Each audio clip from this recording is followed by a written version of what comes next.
ऐसे पर्चा नहीं बनता है।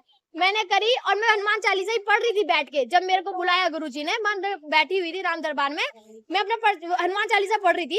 एक बगल में लड़की थी, एक बगल में। तो गुरुजी ने बोला इस बिटिया को भेज दो। मैं हनुमान चालीसा पढ़ती रही। मैंने कहा पहली बार में मेरा पर्चा कैसे बन जाएगा। मैंने कहा यकीन नहीं हुआ मुझे, मैं पढ़ती रही। उन्होंने कहा नहीं उस बिटिया को भेज दो जो बीच में बैठी है। तो मैंने उनसे 6 बार पूछा गुरुजी मुझे ही बुलाया है।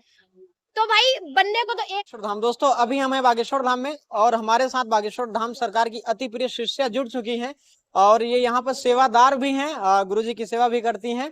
और इनको आप लोगों ने शायद सोशल मीडिया पे देखा होगा, मैंने तो इनको देखा, ये इंस्टाग्राम पे वीडियोस भी बनाते हैं, गुरुजी से रिलेटेड सारी जानकारियां यहाँ की देती हैं। तो हम बहन जी से बहुत सारी बातें करेंगे, बागेश्वर धाम सरकार से कब से जुड़ी हैं, कैसे जानती हैं और यहाँ आने के बाद इनको क्या लाभ हुआ, बहुत सारी बातें करेंगे। सबसे पहले हम बहन का परिचय जानते हैं। बहन जी कहाँ से हैं आप? भाई मैं हरिद्वार से हूँ, ठीक है। और यहाँ आने का कुछ भी नहीं था, बस मैंने एक बार अपने फोन में बालाजी से बोला, मैं बड़ी परेशान थी कि मुझे मंदिर आना है, क्योंकि मुझे पता नहीं था कैसे आना है, क्या रास्ता है, और मेरे साथ आने के लिए भी कोई नहीं था कि मैं किसी को लेके साथ में आऊँ। बस मैंने उनको बोला कि मुझे आना है, तो हमारे पड़ोसी ने सडनली प्लान बनाया कि हम लोग बागेश्वर धाम जा रहे हैं। मैंने कहा मेरा मन था कि बोल दूं मैं जाऊं, मुझे भी जाना है उनके साथ। तो लेकिन उनकी गाड़ी फुल हो चुकी थी, कार लेकर आए थे। तो ऐसी कृपा हुई बालाजी की, उनका जो उनकी मम्मी आ रही थी उनका कैंसिल हुआ, मेरा 2 घंटे के अंदर प्लान बन गया। अच्छा, इतना शॉकिंग था कि मतलब एक दिन पहले मैंने बोला कि मुझे आना है और एक दिन छोड़ के मेरा प्लान बन गया बागेश्वर धाम आने का। और मैं यहाँ पर आई पहली बार में, बालाजी की कृपा हुई, पर्चा भी बना। और जो पर्चे में लिखा गया एक एक बात सत्य है, एक एक बात सत्य है। जो मेरे मन में था और जो पास्ट बीत चुका है और जो फ्यूचर में मैंने सोचा हुआ है, गुरुजी ने वो सब कुछ बता दिया। और सबसे इम्पोर्टेंट बात, यहाँ पे पर्चा बनने के लिए 1 रुपया भी नहीं लिया जाता है, 1 पैसा तक नहीं लगता है। ये लोगों के अंदर भ्रम है कि पैसा देके बनाते हैं या सेवादार, कुछ भी नहीं है। यहाँ पे सच्ची भक्ति चलती है, बालाजी की कृपा चलती है और कुछ नहीं चलता, पर्चा उन लोगों का बन जाता है। इसमें कोई भी फ्रॉड या कुछ ऐसा कुछ भी नहीं है। मैं अपना एक्सपीरियंस बता रही हूँ और बिल्कुल ट्रू है। जो भी हम सुनते हैं ना अपने फोन के माध्यम से, टीवी के जरिए जो भी सुनते हैं, बिल्कुल बिल्कुल सत्य है। और जो अभी भी हमारे हिंदुओं का साथ नहीं दे रहे, आगे जाके इतना पछताने वाले हैं, मुझे पता चल गया है। अभी तो जो इंसान मतलब जिनको दिन रात धमकियां मिल रही है ना, उनके परिवार पे खतरा है, वो इंसान किसी चीज की परवाह ना करके हमारा हिंदुओं को एक कर रहे हैं। हम लोग हिंदुओं के हिंदू का साथ नहीं दे रहे हैं, तो फिर क्या है, कश्मीरी फाइल्स बनेंगे और क्या होगा, केरला स्टोरी बनेगी, वही जाके एक दिन अंजाम फिर वही होना है ना। हिंदुओं के हिंदू का साथ नहीं देंगे तो लास्ट क्या होना है, यही होना है। अगर चाहते हो हमारे घर की बहन बेटियां सुरक्षित रहे अभी भी आगे भी, तो साथ दो। वो इंसान जिसको धमकियां मिल रही है, फिर भी एक कदम पीछे नहीं हटा रहा, दिन रात हमारे लिए लगे रह रहे हैं गुरुजी। अभी कन्याओं का विवाह होना है, पूरे पूरे दिन सोते नहीं है, कहाँ पे भंडारा होगा, कहाँ पंडाल लगेगा, कहाँ पे मेला लगेगा, खुद जाके तैयारी खुद देखते जाके हैं हम जाते हैं उनकी गाड़ी के पीछे भाग भाग के देखते हैं। और यहाँ पे भक्तों को रहने की व्यवस्था हो रही नहीं हो रही, भक्तों कौन सी चीज महंगी पड़ रही है, कौन सी चीज सस्ती पड़ रही है, हर चीज का ख्याल रख रहे हैं। जैसे हमारे माता पिता ख्याल रखते हैं, वैसे ही हमारा ख्याल रख रहे हैं। इन्होंने ना शब्दों से सिर्फ अपना परिवार माना नहीं है, इन्होंने करके दिखाया है। हमने परिवार मान के परिवार के लिए जिम्मेदारी वो करके दिखाई है। और हम लोग अपना परिवार नहीं माने इनको, तो फिर हम लोग क्या है, हमारी मूर्खता है अगर हमने इनको अपना परिवार नहीं माना। ये तो है विनाश काले विपरीत बुद्धि वाली बात हो जाएगी फिर। अगर अभी भी हमने हिंदुओं का सपोर्ट नहीं दिया, तो आगे सोचना अंजाम क्या होगा। मैं तो यहाँ आके धाम पे खड़े होके बालाजी की सौगंध से बोलती हूँ कि एक एक चीज सत्य है, एक एक चीज सत्य है। और जिसने नहीं विश्वास किया, समझ लो मैं क्या बोलूं, उसके बाद भगवान की कृपा ही नहीं है, फिर मैं यही बोलूंगी, सीधी बात है। जय श्री राम, जय बागेश्वर धाम। जैसा बहन ने अभी बताया कि यहाँ, और हम अपने सभी दर्शकों को बताते भी हैं कि यहाँ पर पर्चा का ना कोई एक पैसा लगता है और ना ही यहाँ रुकने का पैसा लगता है, ना यहाँ खाने का पैसा लगता है। हम अपने हर वीडियो के माध्यम से आप सभी को बताते हैं, बहन ने भी बताया।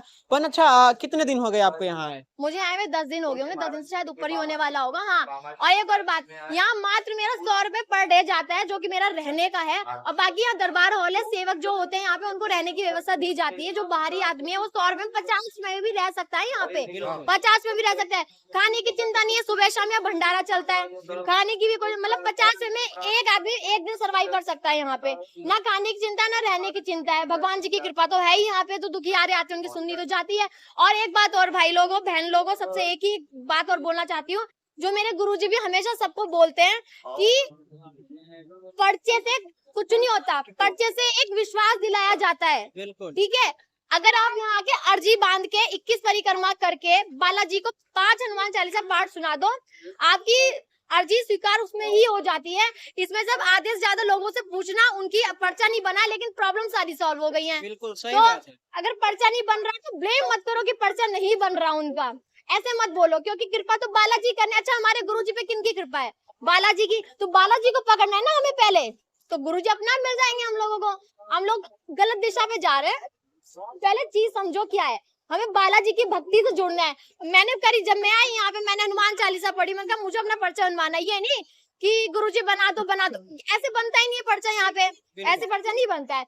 मैंने करी और मैं हनुमान चालीसा ही पढ़ रही थी बैठ के। जब मेरे को बुलाया गुरुजी ने, मैं बैठी हुई थी राम दरबार में, मैं अपना हनुमान चालीसा पढ़ रही थी। एक बगल में लड़की थी, एक बगल में, तो गुरुजी ने बोला इस बिटिया को भेज दो। मैं हनुमान चालीसा पढ़ती रही। मैंने कहा पहली बार में मेरा पर्चा कैसे बन जाएगा? मैंने कहा यकीन नहीं हुआ मुझे, मैं पढ़ती रही। उन्होंने कहा नहीं, उस बिटिया को भेज दो जो बीच में बैठी है। तो मैंने उनसे 6 बार पूछा, गुरुजी मुझे ही बुलाया है? तो भाई बनने को तो 1 बार में भी बन जाएगा, बनने को 2 साल में भी बन जाएगा, लेकिन ऐसा नहीं है कि आपकी प्रॉब्लम सॉल्व नहीं होगी। यहाँ पे हर समस्या का समाधान बालाजी करते ही करते हैं। अच्छा, जब आप दिव्य दरबार में बैठी थी क्या चल रहा था आपके मन में? मेरे मन में तो सच बताऊं, क्योंकि मैं सोच ही नहीं थी कि मेरा नंबर आ जाएगा, तो कुछ भी नहीं चल रहा था मेरे दिमाग में। मुझे लग रहा था कि मैं बस पाठ करती रहूं, तो लॉटरी टाइप लग रहा था कि अगर पर्चा बन गया मेरी लॉटरी लग जाएगी, इस तरीके से खुशी हो जाएगी मेरे को। बस मैं यही सोच के बैठी थी, क्योंकि मैं प्रिपेयर नहीं थी कि मैं उनसे क्या क्या पूछूंगी, क्योंकि मुझे लग नहीं रहा था कि मेरा पर्चा बनेगा।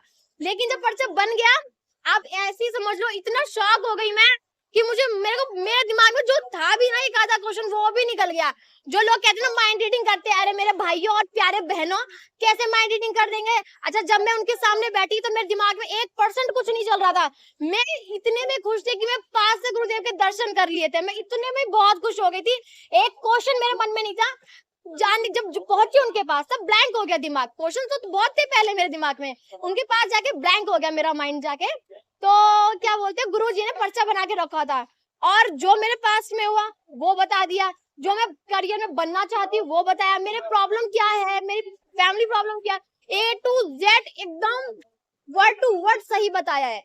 इसमें कुछ भी वो बुद्धिहीन बोलूंगी उन लोगों को जो इन्हें फ्रॉड बोलेंगे, पूरे बुद्धिहीन है, क्योंकि बिना भाई विनाश काले विपरीत बुद्धि, सीधी अच्छा बात। बहन, आपके फैमिली से कौन कौन आया है बागेश्वर धाम? अभी मैं ही हूँ पहली। अच्छा, आपकी जो एज है इस उम्र में आपको? बिल्कुल मिला है, पर्चा बनने से पहले मिल गया सॉल्यूशन तो पर्चा बनने से पहले मिल, मतलब मैंने बस एक बार बोल दिया कि अब मैं बहुत परेशान हूँ बालाजी, मुझे बुला लो, अब मुझे दर्शन करने हैं, आके दर्शन करने हैं। अब एक दिन छोड़ के अगले दिन मेरा प्लान बन गया आने का। कैसे बन गया? सोचने की बात है, कैसे बन गया। और फिर मैं यहाँ आई, अचानक से हमें जाना पड़ा। पहली बार वाला जो मैं आई, तो मैं मंदिर के अंदर भी नहीं आ पाई, क्योंकि उनका कुछ प्रॉब्लम हो गई, हम लोग निकल गए। फिर मैं बड़ी रो के गई यहाँ से। फिर मैंने एक पत्थर उठाया मंदिर के सामने, मैंने कहा मैं रो के जा रही हूँ बालाजी। 1 हफ्ते बाद दोबारा प्लान बन गया मेरा आने का। फिर आई, अब 10 दिन रुक के गई, फिर दोबारा तीसरी बार आ गई मैं अब। अच्छा, जिस उम्र में आप बागेश्वर धाम आती हैं और आकर यहाँ पर रुक जाती हैं, घर वाले कैसे बोल देते हैं, कैसे आदेश देते हैं? क्योंकि इस उम्र में घर वाले या घर के जो सदस्य होते हैं बोलते हैं कि पढ़ाई करनी है, कहीं नहीं जाना है। आपको कैसे लगा कि नहीं नहीं मुझे बागेश्वर धाम जाना है, और घर वालों ने कैसे आदेश दे दिया कि हाँ जाओ बागेश्वर धाम में और वहीं रहो, सेवा करो? कैसे? जो बच्चे अपने माँ बाप पर विश्वास बना लेते हैं, माँ बाप उनको कभी नहीं रोकते पहली बार, ठीक है। और जब हम अपने कर्म अच्छे करते हैं ना, तो अपने अंदर विश्वास होता है कि हम अकेले भी जा सकते हैं, बालाजी है हमारे साथ। तो ना तो हमारे, अगर हम सच में कभी कोई गलती नहीं करेंगे ना, माँ बाप को कहने का मौका नहीं देंगे, तो माँ बाप कभी रोक ही नहीं सकते अपने बच्चे को, उल्टा साथ देंगे। और मेरे मम्मी पापा मेरा हमेशा साथ देते हैं, कभी कहीं रोक टोक नहीं, क्योंकि मेरे मम्मी पापा मुझ पर बहुत भरोसा करते हैं। उनका भरोसा है, हमेशा रहेगा, और मैं रखूंगी उनका भरोसा। तभी मैं भक्ति की लाइन से जुड़ी हुई हूँ, ना कि इधर उधर और चीजों से। अच्छा बहन जी, बागेश्वर धाम सरकार को आप कितना मानते हैं? कोई कह दे कि तुम्हें गोली मारनी है ना, कभी मेरे को मार दो, इतना मैं कि इनके ऊपर एक बात ना सुन सकती हूँ और ना कोई बोले दूंगी किसी को मैं, सीधी होके एक बात। अच्छा, गुरुजी से, हमारे पूज्य गुरुदेव भगवान जी से यूथ बहुत ज्यादा कनेक्ट हो रहे हैं, उसके बारे में आप क्या बोलेंगे? ये तो बहुत अच्छी बात है। अभी तक तो यूथ इतने गलत रास्ते पर जा रहा था, अभी तो सही रास्ते पे आ रहा है, अब आने दो उन्हें। बिल्कुल, अब सही हो रहा है ना, पहले तो उल्टा चल रहे थे ना ये लोग, वेस्टर्न कल्चर की तरफ जा रहे थे, अभी तो जुड़ रहे हैं। अभी पहले पूजा पाठ में एक बात और बता दूं, पहले पूजा पाठ में भगवान को हमेशा हर कर्म में याद करती थी, हर कर्म अच्छा करती थी, भगवान गलत काम ना हो मेरे से, लेकिन अब पूजा पाठ में भी मैं डबल जुड़ गई हूँ।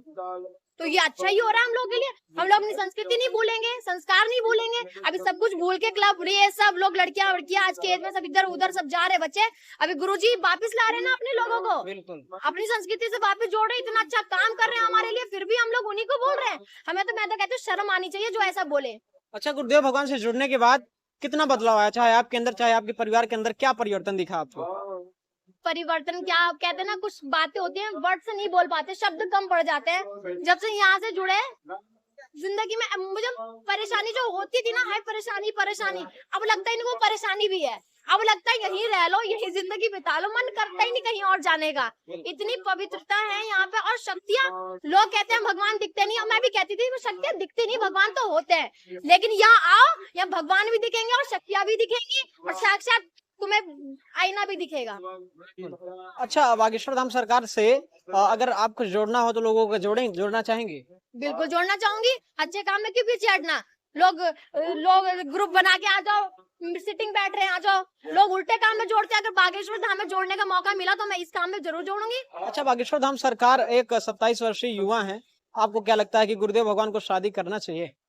ये उनकी निजी बात है, इसमें मैं कोई टिप्पणी नहीं देना चाहूंगी। देखो, उनको माता जी की गुरु जी की जो प्रेरणा लगेगी वो करेंगे। वो हमारे यूथ को यही मैसेज देना चाहते हैं, अपने माता पिता की मर्जी से करो, गुरु जी की मर्जी से करो, ना कि अपनी मर्जी से इधर उधर भागो। वही सफल होता है, वही खुश रहता है। अच्छा, पूज्य गुरुदेव भगवान का एक खुला उद्देश्य है जो हर जगह बोलते भी हैं, किसी से छिपा नहीं है, कि भारत हिंदू राष्ट्र घोषित होना चाहिए। हालांकि हिंदू राष्ट्र भारत था, है और रहेगा, लेकिन घोषित होना बाकी है। आपको क्या लगता है, भारत हिंदू राष्ट्र घोषित होना चाहिए? बिल्कुल होना चाहिए और होगा भी।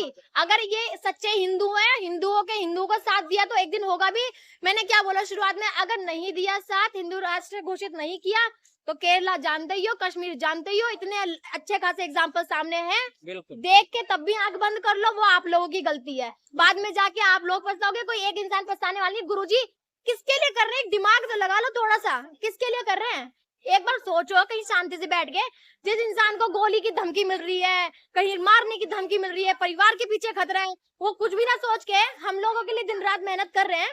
तो सोचो, एक बार खुद सोचने वाली बात है। उनका पर्सनल क्या है इसमें?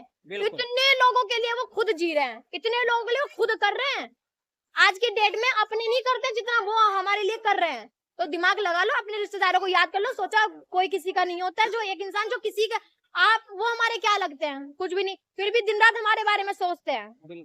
सोचने वाली अब ये बात हम लोगों को है कि हमें किसका साथ देना है, किसका नहीं देना है। ये 5-5 रुपए की चीज, राशन सस्ता, वो सस्ता, इसके पीछे मत भागो। सही और गलत में फर्क समझो। भगवान भी होते हैं, कर्म में फर्क समझो, सही का साथ दो। बिल्कुल।